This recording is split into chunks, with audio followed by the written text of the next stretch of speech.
morning, magandang umaga po. Ito ang programang Bawal ang Pikon. Get it straight with Daniel Razon. Mukha raw isang subdivision project na hindi natapos. Yan po ang pagkakalarawan sa isang artikulo sa Aurora Pacific Economic Zone and Freeport Authority o APECO. Ganon nga ba ang kinahinatnan ng pangako nitong kasiglahang idudulot sa Freeport Zone sa lugar? Yan po natin ng paliwanag ang kasalukuyang Presidente at Chief Executive Officer ng APECO. Let's welcome to the program, Attorney Gerardo Erguisa Jr. Attorney, good morning po. Welcome to the program. Thank you for coming. Have a seat, please. Sir, let's get it straight. Pwede po bang bigyan nyo kami ng brief background? Ano ho ba ang APECO at ano ang nasasakop po nito? Ano ang mandato? Ang APECO, Aurora Pacific Economic Zone in Freeport po, ay napatayo based sa batas RA 94, 90 at amended po by 130. Ang purpose po nito ay para mag-stimulate ng development at magkaroon ng mga trabaho and to uplift the lives and the life conditions of the people in the area, especially as stated po na sinabi sa batas rural areas. Kasi alam po natin na nakakonsentrate po ang mga pamumuhay sa urban areas, lalo sa Metro Manila. At ang programa po na to, gaya ng mga economic zones, ay to decentralize or dalhin ang package of development sa mga regions. At ito po ang isang purpose ng batas, main purpose po. Gaano katagal na ho yung APECO? Yung 90 po ay was passed in 2007. It was amended in 2010. Yung unang batas po, included po yung Parcel 1 na tinatawag natin ng Aurora Pacific Freeport. At yung pangalawa po, in-include niya yung San Ildefonso Peninsula. So, ngayon po, ang Freeport or Eco Zone ay binubuo ng dalawang parcels. So, in existence po ito for kung 2007, ganun po ba? 2007. 2007 nag-exist na siya. Pero nag-start yung operations like putting up the offices in 2008. 2008. At nag-start ang sa budget process na mag-infuse ang government in 2008. 2008. 8 po. Bakit ho nasa yung Makati, Makati office? Noong una, wala pa Kailan naman ho ba yung... nasa rayon? When I became the president, I recommended that The closure. the closure. When was that, sir? That was last year. Immediately, I became president in November last year. So that's one of the things that we tackled. And completely this year, by January, we're all holding our main office in Kasiguran and our finance office in Valera. Bakit ho naging practical na isa rin yung Well, office? unang-una po kasi siyempre, we have to concentrate there. Nandun tayo sa Aurora. proseso na inaayos yun. Ang Makati office po ay napaka-importante niyan pag sa marketing. Alam niyo naman po ang mga negosyo. Ang center of business talagang Makati. Sa pagdating sa networking at pakipag-ugnayan sa mga negosyante, malaking bagay po sa Makati. And pangalawa po, siguro isa rin itong mga measure ito to address yung mga budget cuts po na nangyari. Kung mahalaga ho yun, bakit ninyo kinlose? Nasa priority ho namin ngayon na ayusin yung mga kailangan ayusin doon sa Kasiguran at sa Aurora po. So ito ho ay nakikita ninyong hindi relevant? Hindi, relevant din po kayo. Anyway, nakakapunta naman kami dito sa Manila at Makati anytime. If we have meetings at yung mga trabaho naman, operations, we can delegate doon. Inaayos naman natin yung mga trabaho doon. So every time we have to come here, nandito rin naman po. But don't you think that you will be needing an office and a representation, especially when it comes to investors na gusto po ninyong papasukin doon sa Aurora? Opo. Kaya yung ang facing po namin, nung paglipat namin doon, this coming October, the last semester of the year, maglalagay kami ng isang satellite office po dito.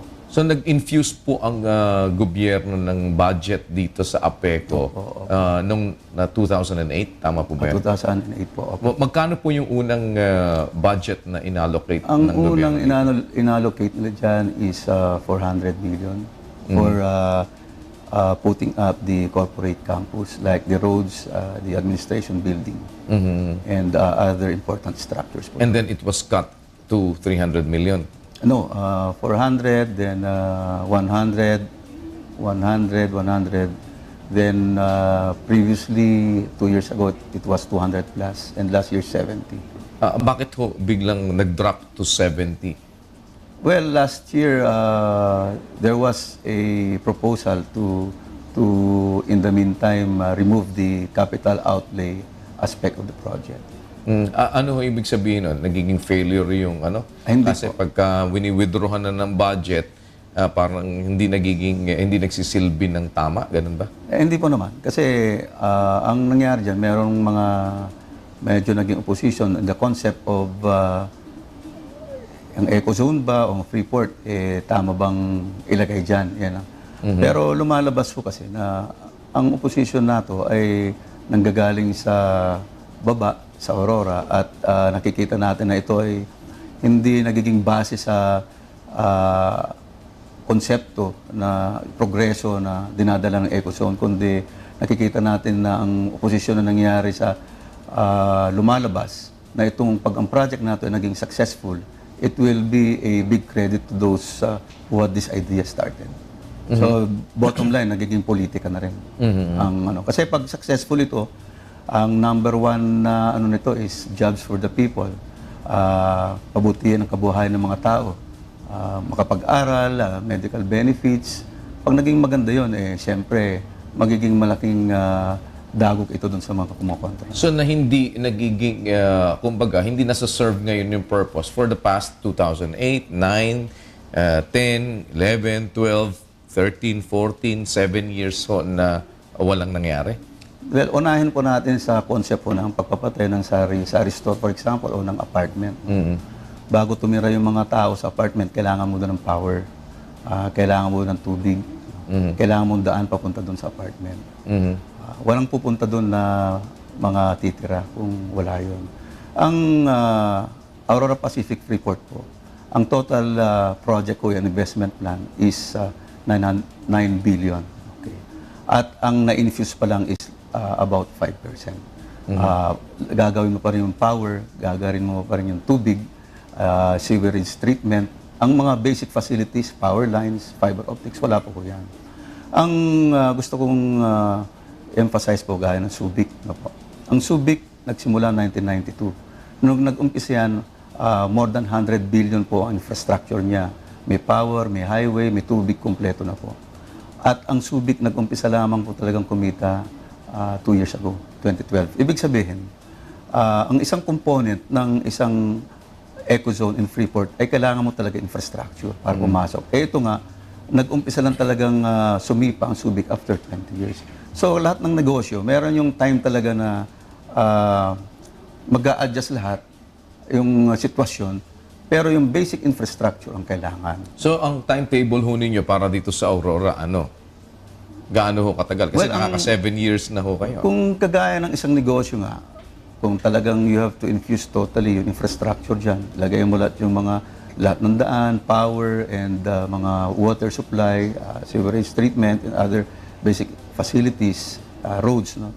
9 billion yan. Kung ilalagay mo, if you put it one time, talagang yun ang maging reckoning point mo, no? Gaya nga ng Subic, sabi ko, they have one time, naging in 20 years talaga silang sumipa. So ito, ang sequentially kasi, ang economic zone in Freeport, titignan mo muna ano yung mandate namin as officers. Okay. Sequentially, you have to complete the infrastructure. Yun ang unang-una doon. And doon sa batas, Na ang sinasabi niyo ho, you will be spending how much para makumpleto yan? Nasa ang total investment program is 9 billion. 9 billion. Ang Subic po is umabot ng 100 billion plus ng umpisa. Kung 9 billion, nag-infuse sa inyo nung una ng around 400, binawasan na naging 200, and then later on drop to 70.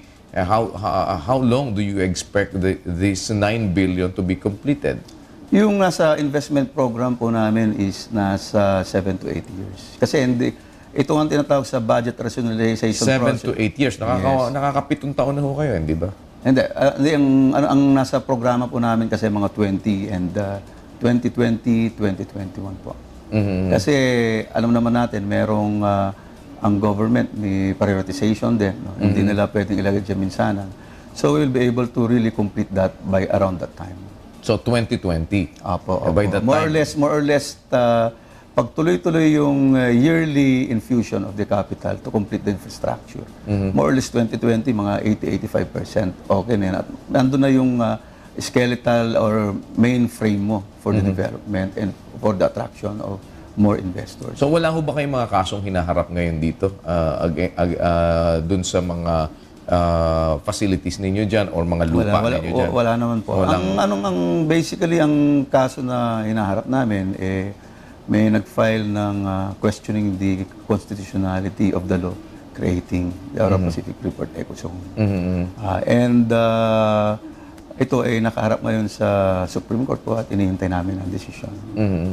Kayo ba, paano kayo nalagay dyan sa APECO? Dati ho, Vice Chairman ba kayo dati po dyan? Hindi po.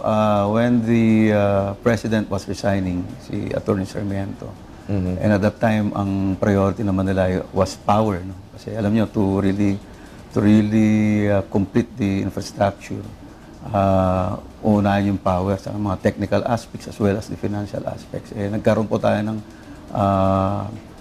background sa power. So sabi niya, ikaw na i-recommend ko, sabi niya. At naging maganda naman po yung response ng board. So ngayon ho, sa kabuuan, ano na itutulong nitong APECO sa mga mamamayan? Nakaka-generate ba siya ngayon ng jobs kagaya ng isa sa mga mandato po ninyo? Unang-una po, ang jobs na nasa mandate ng batas, saan humanggagaling yan? Una, ang first stage, kung sino yung mga nagtatrabaho, of course, sa loob ng Ecozone at Freeport. No? Ang second stage yan, during the construction process, no? Building up infrastructure, construction, yung mga tao nagtatrabaho doon. Ang third stage po ng jobs, ito na yung mga locators, pag nandun na yung mga locators. Yung first two stages na address pa po namin yun. Yung third stage, siyempre, hinihintay namin until finally, the locators will be there. Iyon magiging main bulk of the jobs. Gaya ng sa Subico. Ang Subico ngayon, 96,000 people nang employ. Ang clerk, about 72,000. And sa Aurora Pacific Freeport, eventually, we're targeting as much as 70,000.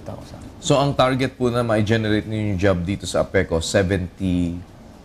70,000. That will, in the long term, that will include, of course, the region. Kasi when we try to develop this economic development packet, that will include Region 2 and Region 3. At ngayon, dun sa target ninyo 70,000 na yon, later on, pag na-full, nakuha natin yung full operation nitong lahat-lahat na to, ngayon ho, ilan na ang na-generate lang ninyo na ilan pa lang ang na-generate ninyong jobs? Well, pati for the past 7 years? Yeah, in the last 7 years, those that were involved in the construction and in sa loob. So around ilan ho ang na-generate na jobs dito?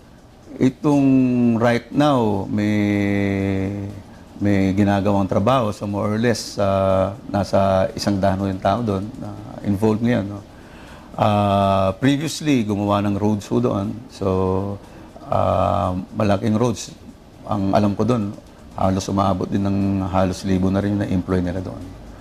Pero sa iba-ibang panahon ito dahil yung construction nga may nangyari noong 2009, 2010, 2011. So malayo pa doon sa 70,000 na inyong plano? Kasi ang main bulk po talaga ay pag nandiyan na yung mga negosyo. Ayun yung main bulk. Ang negosyo, isang negosyo siguro will be, let's say, be employing around 500 on the average, no? So kung meron kang 500 na negosyo na pag naabot mo yung numero na yon, meron ka mga 25,000 na papasok na tao. Bakit daw parang itong itsura dito sa APECO parang isang subdivision pa na hindi tapos? Ano ho ba ang sitwasyon ngayon ng pagpapaayos ninyo noong dapat na iayos dito? Kung makita nyo po yung maganda, kung mapakita ho yung letrato ho dyan. No? Nagawaan po yung corporate campus. Alam niyo yung corporate campus, dyan ho yung mga offices. No? Itatayo. That is around, pag magja-jogging ka dun parang UP Diliman campus na yun kalaki, no? With the other structures like the admin building na dinaanan ng bagyo, at yung aming staff houses and dormitory, yun na yung mga nakatayo doon. And yung mga ano na yan, those including the roads going in and out of the campus, that comprises around 470 million. No? So with that structure, yun ang nauna. Pero gaya ng sabi ko, hindi lang ho yun ang inahanap ng investors. Ang investor nga, hanapin din nila yung power. Dapat nandyan yung kuryente mo. Alam nyo, ang unang i-address din doon sa Aurora, ito ay nasa dulo po ng mundo ito eh. Alam nyo, nung mga 1990s, nandun po ako, it took me 12 hours to reach Baler. And going to Kasiguran, where the Freeport is, it takes, at that time, it takes around 3 days. No? Mas pag binagyo pa, isang linggo ka nasa daan. No? Daanan pa naman bagyo. Ang concept po kasi ng Aurora Freeport, Ecozone and Freeport, all-inclusive development yan. No? Hindi lamang dung concept of profit. Under the law, ang concept po kasi ng Freeport Zone is the number one pro-people and pro-poor. Naka-address po tayo doon sa kung paano mabigyan ng isang magandang kabuhayan ang mga tao, jobs. Kaya yung inaano ko rin, dapat makita nila na hindi tayo nandito para isang konsepto ng isang negosyo lang na tayo ay babawiin natin sa kita lang. Alam natin ang kahirapan po dito sa Pilipinas, lalong-lalo na sa probinsya. At ang Aurora po ay isa sa mga pinakamahirap na probinsya. Yung area na yun, region 2. Pag bigay ka ng opportunity, nakapagdala ka ng isang source ng livelihood ng mga tao doon, hindi mo na kailangan dalhin sa Manila. Alam mo naman natin dito, sa Metro Manila, nagsisikip na. Naka-centralize dito ang mga hanap buhay. Dumadaming o kaya nami-maintain o dumadami anong nasa statistics ang hirap ng buhay ng tao. Hindi na natin kailangan i-maintain yung idea para ikaw ay magkaroon ng kabuhayan pumunta ka ng Manila. Dalhin natin opportunities sa mga tao. Anyway, ang program naman ng government is poverty alleviation. So the government must intervene. Ito nga ang isang intervention na ginawa ng government. Bakit pero bakit ho ang nagiging impression sa mga taga-Kasiguran ang kanilang inilalabas parang ito daw apeko ay bangungot sa kanila? Ito ang sinasabi ng isang maingay na minority. Maganda ho siguro, ito isang pagkakataon, iniimbita kong mga lahat, mga tao na pumasyal ho doon. Ano ho bang kanilang main argument and ano yung contention nila and why are they saying this? Well, unang-una, nung pag-upo ko, nung pinag-aralan ko ito, sinasabi nila na for the previous years, kinokontra yung project. So, I went there, I immersed with the people. And I realized, nagkaroon ng concept of immersion nun and interaction with the people in the previous leadership. Kasi masyadong malayo nga. So, naging mas occasional yung punta nila. So, nagkaroon ng less interaction with the people. I was lucky as the president because I went there. Ang daan is more than almost 30 kilometers hindi natatapos. So, travel was shorter. That Kasiguran Baler, it could take me 2.5 hours before. Now, it could take me 2 hours. Up to Manila, with a faster speed, it takes me 6 hours, sometimes 5 hours to be able to reach Manila. No? Ayun, I have that opportunity, that convenience already and comfort to do that now. So, I'm able to talk to the people, go to the people. And ang nakita ko is nagkaroon ng less opportunity of interaction at pag-explika dun sa mga tao.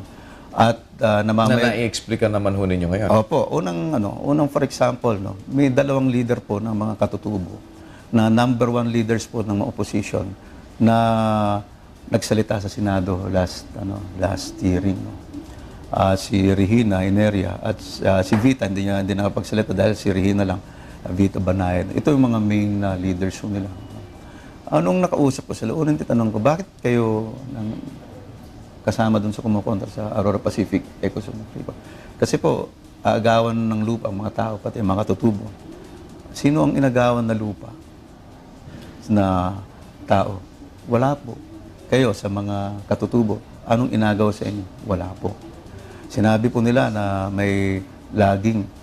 Nung nandiyan na yung Aurora Pacific Freeport, nagkaroon bang laging? Hindi po. Mining? Hindi po. Aurora Pacific Freeport po ang nagprotekta sa kalikasan doon sa mga lupain namin. Ayun naman pala, sabi ko. At ayaw ko nang sabihin po dito, pero ang isang disappointment po ng mga katutubo, hindi na ako magsasabi ng pangalan, sinabi nila, sumama po kami, sinabi nila doon sa hearing, sinabi niyo po na ang Aurora Pacific Ecozone Freeport ang ay nangangangkam ng lupa. Nagtakalan na lang po kami na bigla-bigla na lang na may isa tayong tinitira, gusto pa nating idemanda. Maya-maya po, sabi sa mga leaders nila, ayaw ko na rin ng pangalan, kasama po natin, nandun sa atin. Sila pong nangangangkam ng lupa ng mga katutubo. Sabi nyo na logging and mining, ang nagpoprotekta ho naman sa kalikasan ngayon, walang naglalaging, walang nagmamining, Aurora Pacific Freeport. Dahil yun po ang katotohanan. Kasi ngayon, sabi nyo, bakit kasama nyo na yung mga gusto natin nun na idemanda? Ang nagprotekta naman po ngayon sa atin talaga yung Aurora Pacific Freeport. So, nag-umpisa na magising po. At ang mga barangay captains po doon, except for one po, na malapit po sa mga kumukontra. Lahat po nag-meeting, naimbita ako sa meeting na yun, at nagpahayag sila ng suporta. Bawat isa, para pong impeachment process kasi once and for all, pinahayag nila, wala nang taguan kung ano yung damdamin nila at inihayag nila na sinusuporta namin ang Aurora Economic Zone Freeport. Nakikita namin yung umpisa nito, dulot, pati yung component na daan, magmula Baler, nandyan na, unti-unti, naramdaman nila ng Baler, parating na sa atin yung sarap ng buhay. Kasi alam nyo, pag pumunta ka nun ng Manila, taga-kasiguran ka, isusumpa mo yung daan, hindi ka nababalik Naramdaman nila na unti-unti.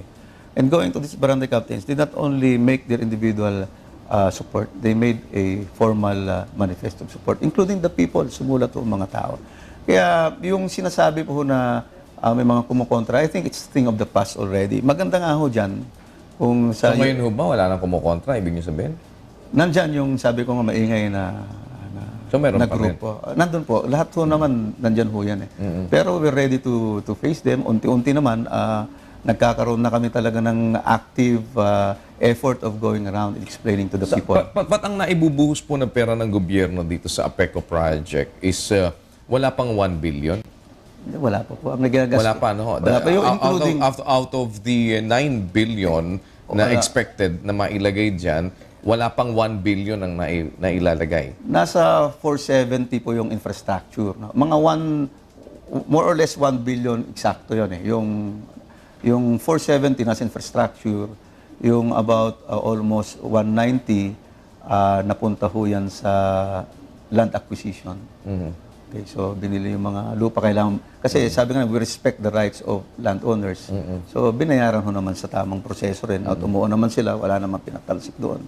Then yung iba sa supporting the operations like sa mga sweldo, sa mga expenses ng opisina po. Pero wala pang 1 billion talaga sa infrastructure. At ang target po para magawa ho yan, kumbaga sa bahay, para mapatayo mo yung bahay ng kompleto, about 9 billion. Nandun pa lang ho tayo sa about 5%.